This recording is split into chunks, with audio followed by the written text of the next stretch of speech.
This is the 58th quarter of running the Duke CFO Survey. And for those of you that don't know it, you should know it. It is, I think, a great survey. We survey about 900 CFOs around the world and about 500 from the US. And it's got a very loyal following. So these CFOs actually take the time to fill this out, and we're able to get information that we've proven statistically leads the information in things like ISM. So you think of ISM, that is basically people down the line, managers that are effectively getting their orders from CFOs. The CFOs know what's going to happen in terms of procurement well before the purchasing manager.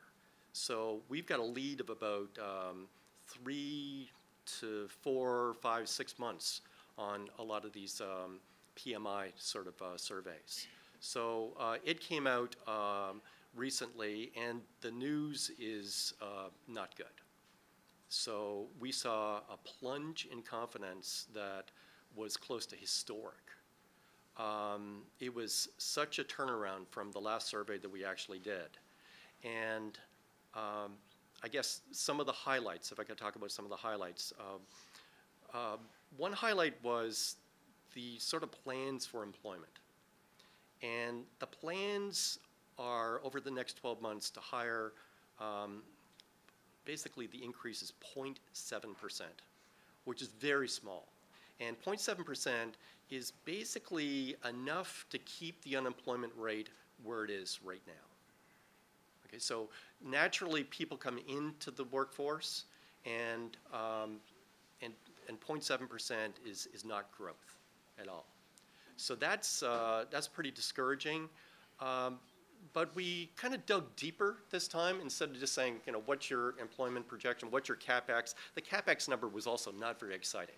And again, it just seemed like it would be enough to, replace equipment that was, basically dying.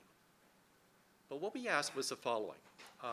We were intrigued by the fact that US companies are sitting on $1.8 trillion of cash. So our question was, when are you going to deploy that cash? And actually, even beyond that, for those that said they were going to deploy, how are you going to deploy it?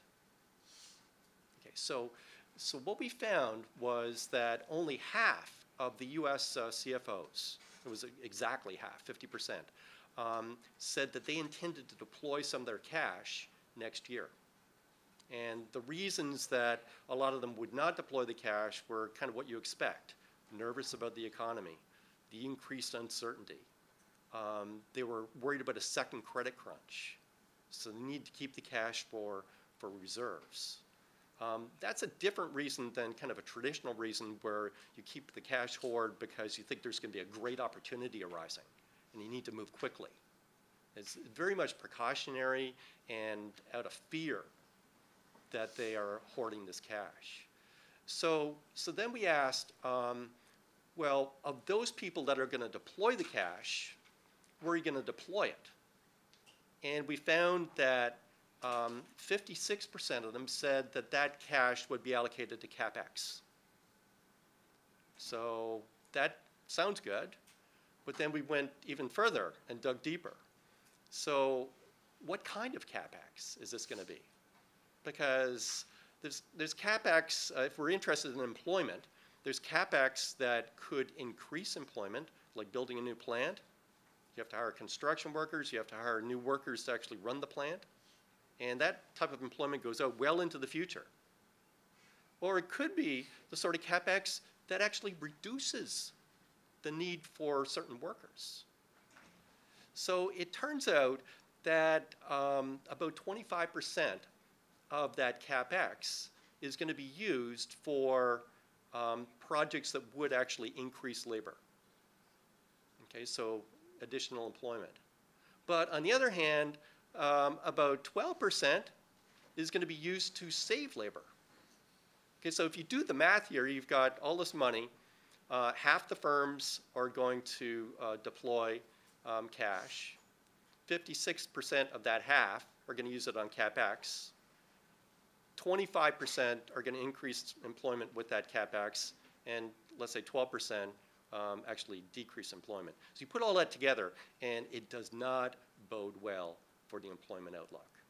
So we were actually able to dig down to figure out what is really kind of going on, what's motivating these firms. And right now, it is a situation where people are just afraid to move. There's just too much uncertainty. The other thing that's kind of surprising, and this is not new on this version of the survey, we saw it on previous versions also, but it's not really well understood in the marketplace, and that is that for a substantial number of firms in the US, credit conditions have not improved. And I say that might be surprising because you look at credit spreads, which are the difference between, let's say, high-yield bond yields and treasuries. And those have come down very substantially from the peak of the crisis, very substantially. So you think, well, you know, the credit situation must be thawing. But again, that sort of macro type of indicator doesn't tell the whole story. So we dig down in the survey and we stratify by kind of the size of the firm. And it turns out that half of the small and medium-sized businesses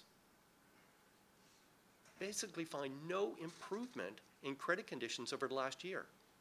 No improvement. So the improvement that's happened is skewed. It's skewed towards the very largest firms. And I hate to say it, but it smacks of the Japanese playbook in the 1990s.